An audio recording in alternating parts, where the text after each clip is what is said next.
मेरे पापा कितने कमाल के हैं, मुझे हर जन्म ऐसे ही पापा देना। ये मैं जुबान निकाल के आपको दिखाने की कोशिश कर रही हूँ कि मेरी जुबान पे मैल होने के बावजूद भी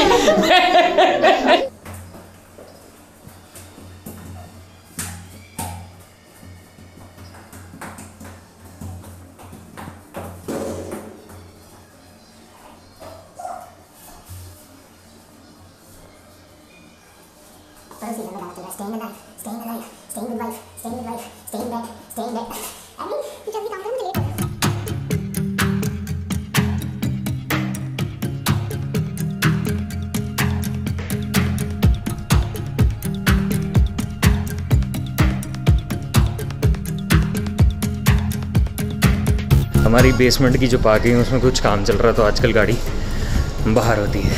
वो रही हमारी चमक चल्लो। हम निकलने लगे थे, लेकिन काका जी को प्यास लगी और हमें याद आ गया काका जी का पानी जो है वो तो लेके नहीं आए हम, तो इसलिए हमारे कभी ऊपर गई है पानी लेने के लिए। Kabir, where is the moon? नहीं, वो तो ट्री हो गया। Where is the moon? Moon in the sky. Moon, yeah, where's the moon? Where's the moon? There's the moon. And my moon is in the shop buying something to enhance her beauty. Ooh. Where's the tree? Tree. Where's the tree? Tree. That's the tree. अच्छा, हाँ, okay. So you are telling us about moon's trees. Moon के tree तो moon पे ही होंगे ना, इसलिए ऊपर होंगे, है ना? Kabir, where's the kitchad? Or chickad? Why do we only ask where's the moon, where's the sun? We should also ask, Kabir, where's the Mars? Where's the Mars rover? Kabir, this is the Mars. This is the Mars. And this is the mask. बीवी अगर दुकान में जाएगी time pass करने के लिए, कुछ तो करना है ना। लीजिए, हम घर वापस आ भी गए हैं। थोड़ा सा काम था, चुन्ना सा काम करके वापस आ गए हैं। और अभी हमने एक डिस्कशन करनी है, बड़ी तगड़ी वाली है आज, मैंने और अमृत ने और कबीर ने। And I am out again. मन हुआ चिली चिकन खाने का, तो मैं ले ही आता हूँ चिली चिकन सेमी ग्रेवी। ये हमारी फेवरेट जगह, यहाँ पे मैं हफ्ते में एक बार आ ही जाता हूँ। चिली चिकन कराया है साई लीला, साई दरबार मुंह से निकलता जा रहा है। चलिए, thank you aunty. Okay, vlog. So ये है Sai Leela, Jan Kalyan Nagar. Very sweet staff. Okay, bye bye. Chilli chicken करा लिया है, अब घर चलते हैं, खाते हैं। और जो बात करने वाली है वो तो कर लें, मेन बात तो की नहीं अभी तक जो करने वाली है। I am back again.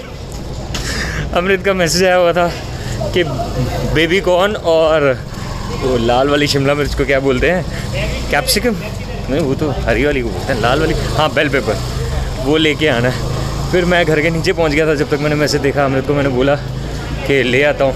Set के फिर क्या पैदल जाओगे दोबारा से, क्योंकि नीचे वाली शॉप जो है वो बंद हो चुकी है। फिर मैंने उसे बोला मैं गाड़ी में चले जाता हूँ, चाबी मेरे पास ही है। बट गाड़ी निकालने में, फिर पार्क करने में टाइम लग ही जाना था, तो मैंने सोचा walkie burn some calories, some more calories and get these 2 things। उसके बाद पक्का घर पे मिलता हूँ आपसे, आगे की डिस्कशन को आगे बढ़ाते हैं। ओके, सो मैं आपको कुछ दिनों से बता रहा हूँ कि जर्मनी वाले जॉब सीकर वीज़ा के अंदर कुछ चैलेंजेस आ रहे हैं। सबसे बड़ा चैलेंज ये आ रहा है कि मैंने ग्रेजुएशन कर रखी है कॉमर्स के अंदर, उसके बाद मैंने की है PGDMCA, जो कि है post graduation diploma in mass communication. और मेरी जॉब जो है वो हमेशा से मीडिया इंडस्ट्री में रही है, रेडियो इंडस्ट्री के अंदर रही है। अब पंगा ये पड़ रहा है कि एनाबिन करके एक वेबसाइट होती है जिसमें आप जाकर के चेक कर सकते हो कि आपकी जो एजुकेशन है वो जर्मन एजुकेशन के हिसाब से उसकी वैल्यू क्या है, वो इक्विवेलेंसी जो भी वर्ड है उसके हिसाब से क्या है। तो जब मैं अपनी बैचलर्स डिग्री को चेक करता हूँ, जो कि पंजाब गुरु नानक देव यूनिवर्सिटी से मैंने कर रखी है, तो वो तो दिखाता है सही।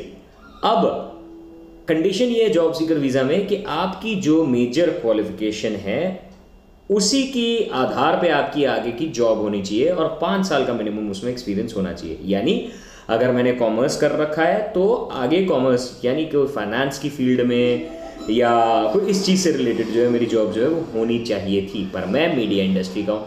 अब इसका मैंने रिसर्च करनी शुरू की कि मैंने तो 1 साल के लिए PGDMCA भी किया है, क्या वो काउंट होगा।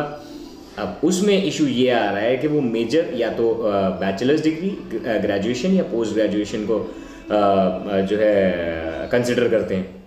सो वहाँ पे कहानी जो है मेरी अटक रही है, क्योंकि अगर मैं अप्लाई कर भी देता हूँ यहाँ की जर्मन एम्बेसी में, तो वो इंटरव्यू में मेरे से ये पूछेंगे कि आपकी रेडियो इंडस्ट्री के अंदर जॉब रही है, वहाँ पे पहले ये बताओ कि रेडियो इंडस्ट्री में आप किस हिसाब से जॉब अप्लाई करेंगे। चलो आप जाके वहाँ पे अप्लाई कर भी देते हो, आपको इंटरव्यू के लिए बुला भी दिया जाता है, तो क्या आपको वहाँ की नेशनल लैंग्वेज जो कि जर्मन है, जो कि मेजरली बोली जाती है, ज़्यादातर वहाँ पे ये बोली जाती है, क्या आपको वो आती है तो बोल के सुनाओ, फिर मैं करके आ जाऊँगा।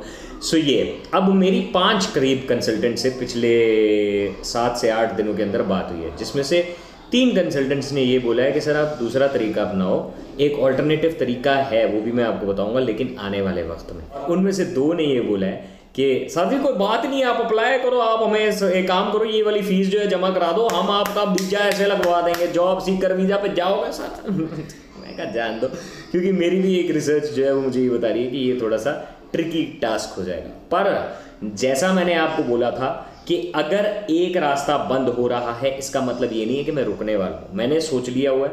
अब अगर एक रास्ता बंद हो रहा है तो पानी से मैंने एक सीख सीखी है, जब भी कबीर ग्लास से पानी गिराता है ना, तो मैं उसके सामने ऐसे हाथ रखता हूँ, वो मेरे हाथ के इर्द गिर्द से पानी जो है फ्लो होता है और निकल जाता है। तो जब वो पानी गिराता है, मैं पानी को फ्लो होते हुए देखता हूँ, और मेरे दिमाग में एक थॉट ये आता है कि जब पानी के आगे हर्डल्स लेके आओ, वो अपना रास्ता खुद बना लेता है, तो अपने आगे हर्डल्स आ रहे हैं तो कोई बात नहीं, हम भी अपना रास्ता जो है वो खुद बना लेंगे, मतलब कोई एक नया रास्ता बना लेंगे। अब वो नया रास्ता क्या है उसके बारे में मैं अपडेट आपको ज़रूर दूंगा इन द कमिंग व्लॉग्स। उसके ऊपर भी रिसर्च करते हैं और फिर सब कुछ डिस्कस करते हैं। मीनवाइल अगर आपकी आईटी बैकग्राउंड है, अगर आपकी फाइनेंशियल बैकग्राउंड है, वहाँ पे जॉब अपॉर्चुनिटीज़ जर्मनी में, ऑस्ट्रिया में, इनफैक्ट ये यूरोपियन कंट्रीज़ में बहुत सारी हैं इस चीज़ से एसोसिएटेड।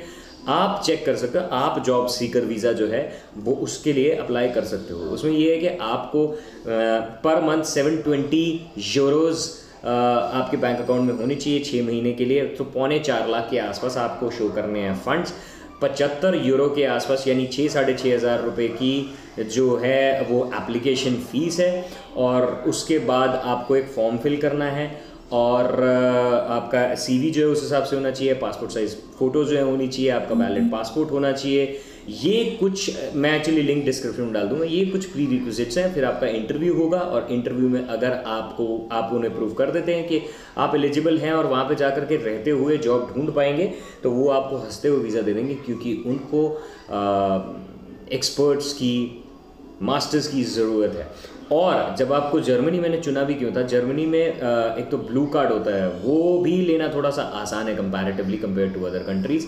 अगर आप कंपेयर करके देखेंगे तो ब्लू कार्ड क्या होता है, ब्लू कार्ड के लिए आपकी अगर सैलरी जिस कंपनी में आप काम कर रहे हैं 56,000 या 57,000 यूरोज़ के आसपास मंथली बनती है, जो कि 50 लाख के आसपास बनती है, जो कि जर्मनी में कमाई भी जाती है, क्योंकि वहाँ पे सैलरीज वगैरह जो है वो अच्छी हैं। तो मेरे ख्याल से आपकी अगर वहाँ पे क्वालिफिकेशन कंप्लीट हो जाती है तो फिर आप ब्लू कार्ड के लिए अप्लाई कर सकते हैं। ब्लू कार्ड के लिए अगर आपने अप्लाई कर दिया, ब्लू कार्ड आपको मिल गया, तो फिर आप यूरोप के किसी भी कंट्री में जा करके काम भी कर सकते हैं। उसके अलावा जर्मनी में एक एजुकेशन का भी बड़ा फ़ायदा होता है कि जर्मनी में अगर आप एजुकेशन को लेते हैं, आप ग्रेजुएशन करते हैं या आप अपनी मास्टर्स करते हैं, तो आपको 1.5 साल का वर्क सर्च वीज़ा वो देते हैं।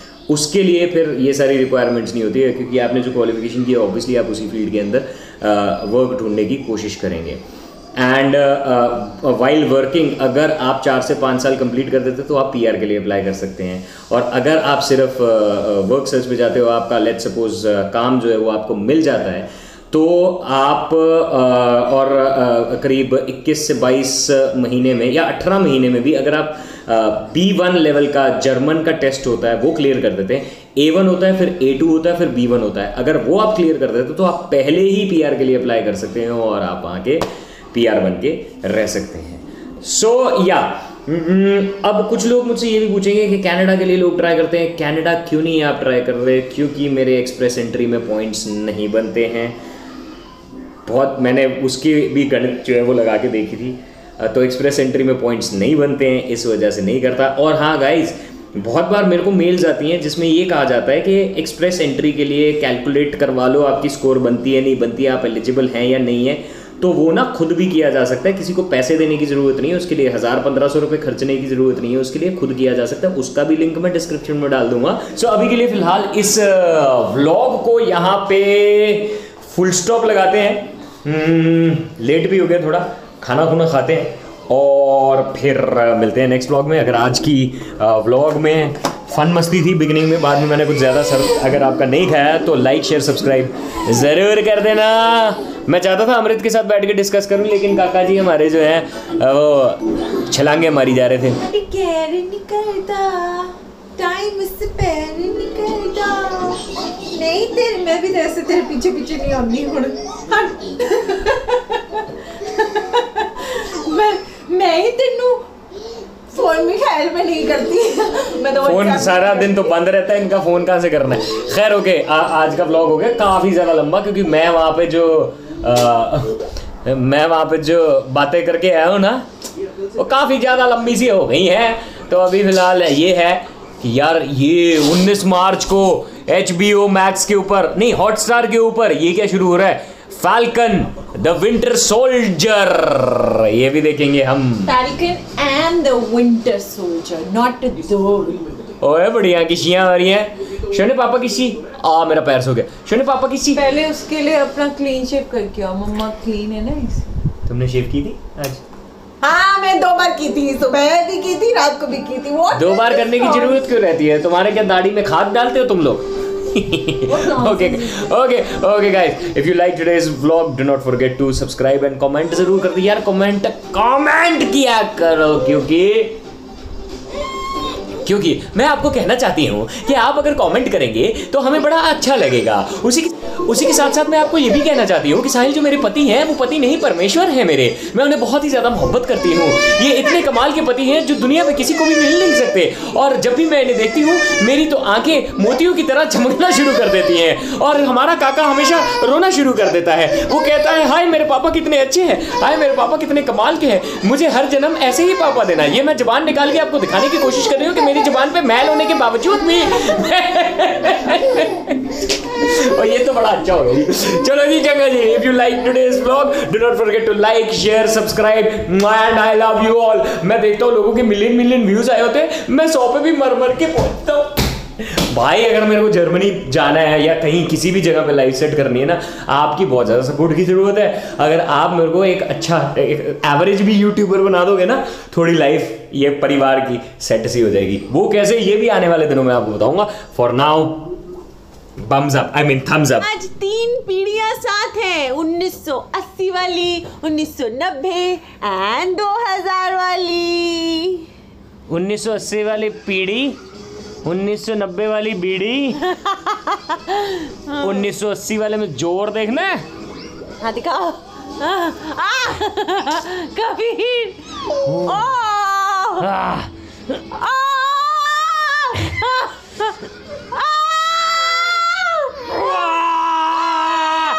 जय बजरंग बली।